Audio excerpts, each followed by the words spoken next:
Est-ce que c'est possible de bâtir de la masse musculaire avec des hautes répétitions de 20, 30, voire même 50 répétitions? Donc, c'est une question que je me fais poser très souvent, puis je me suis fait encore poser la semaine dernière.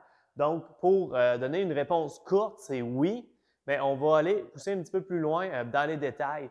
Donc, pour répondre à cette question-là, il y a une méta-analyse qui a été faite en 2017 où est-ce qu'il a analysé plusieurs études qui ont été faites sur le sujet de l'hypertrophie et des charges utilisées et des nombres de répétitions pour voir si utiliser des charges lourdes pour des plus basses répétitions était effectivement plus efficace pour bâtir de la masse qu'utiliser des charges plus légères avec du haute répétition. Parce que c'est quelque chose qui est une croyance qui est très profondément ancrée dans le monde de l'entraînement que pour prendre du muscle, il faut utiliser des charges lourdes et que pour perdre du gras, il faudrait utiliser des charges légères.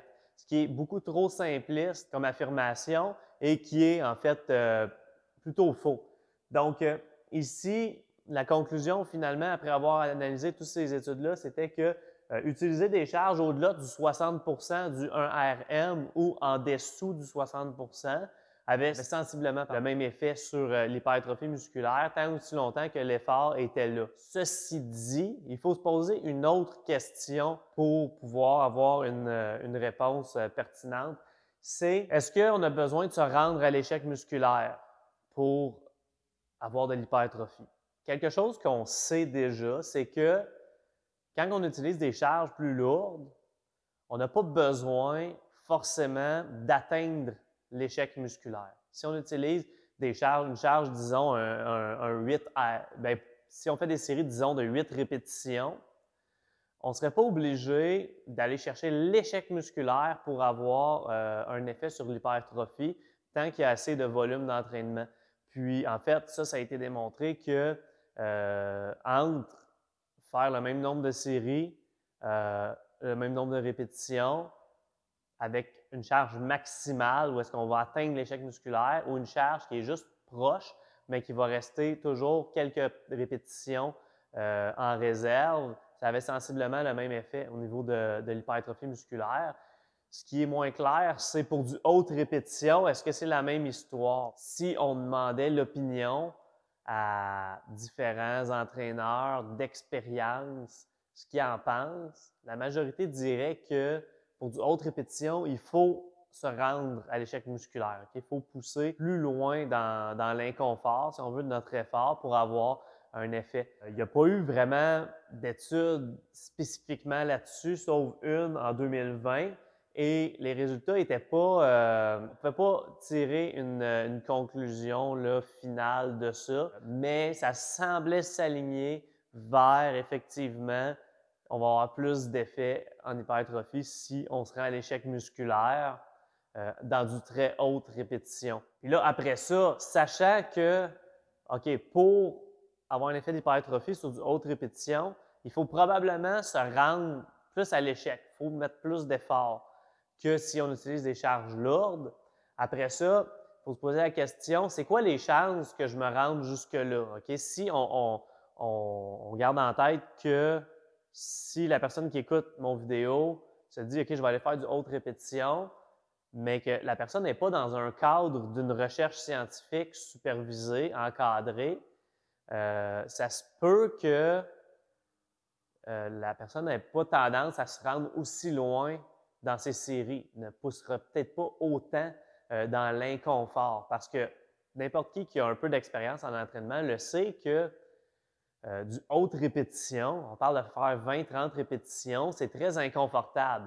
Ça brûle, on est essoufflé à faire ça, ça fait très mal, donc c'est beaucoup plus inconfortable et ça dure généralement plus longtemps aussi. Donc, les chances, si quelqu'un fait un programme d'entraînement de haute répétition puis qui n'est pas comme supervisé par un coach ou un partenaire d'entraînement, peu importe, les chances de se rendre à l'échec musculaire sont probablement aussi amoindries. Puis en fait, au niveau de ce que je viens de parler là, pour la perception de l'effort, il y a une étude qui avait été faite justement là-dessus en 2019 où est-ce que Ils ont demandé à des gens de faire des entraînements avec des séries utilisant un 8 à 15 RM et d'autres personnes un 25 à 30 RM. Puis après ça, ils ont questionné sur le niveau de difficulté. Tu sais. Puis c'était significatif que les gens qui faisaient du 25-30 répétitions avaient trouvé ça beaucoup plus inconfortable, beaucoup plus difficile. Leur perception de l'effort était plus élevée. Gardant ça en tête, là, que notre perception d'effort est plus élevée, les chances de se rendre à l'échec musculaire sont probablement moins grandes. Si on ne se rend pas à l'échec musculaire, bien, il y a plus de chances qu'on n'ait pas notre effet sur l'hypertrophie. Mais un autre point aussi, c'est que tu sais, de la manière que l'être humain, mais que n'importe quel être vivant apprend, ça va être beaucoup par la peur de souffrir. Tu sais, si tu te brûles sur un rond de poêle, tu ne vas pas aller remettre ta main sur un rond de poêle. C'est comme ça qu'on apprend. Si on vit une expérience très douloureuse, on va avoir tendance à essayer de l'éviter, okay? De ne pas répéter cette expérience-là, à moins qu'on en tire une récompense. Donc, par exemple, de faire un effort maximal de force, okay? De faire un squat avec une charge très lourde, ça va être très difficile aussi, moins longtemps, mais ça va être très difficile. Mais il y a plus de récompenses parce qu'il va y avoir la récompense de sentir qu'on s'est surpassé, qu'on a fait un PR. Okay? Donc, on a une récompense là. Quand on fait une série de 30 répétitions, il n'y a aucune récompense vraiment à part dire j'ai fini ma série. Mais ça a été encore plus inconfortable. Donc, quand on garde ça en tête, c'est que les chances qu'une personne essaie de répéter la même expérience après l'avoir faite dans une session d'entraînement, donc si la personne s'est entraînée, a fait ses 30-50 répétitions et a trouvé ça extrêmement souffrant, les chances que la personne se pousse autant sinon plus, qui va être nécessaire pour avoir un effet d'entraînement, sont probablement plus basses. Les chances que la personne repousse son entraînement à plus tard dans la journée aussi sont plus hautes parce que pourquoi qu'on procrastine? C'est pour éviter de souffrir.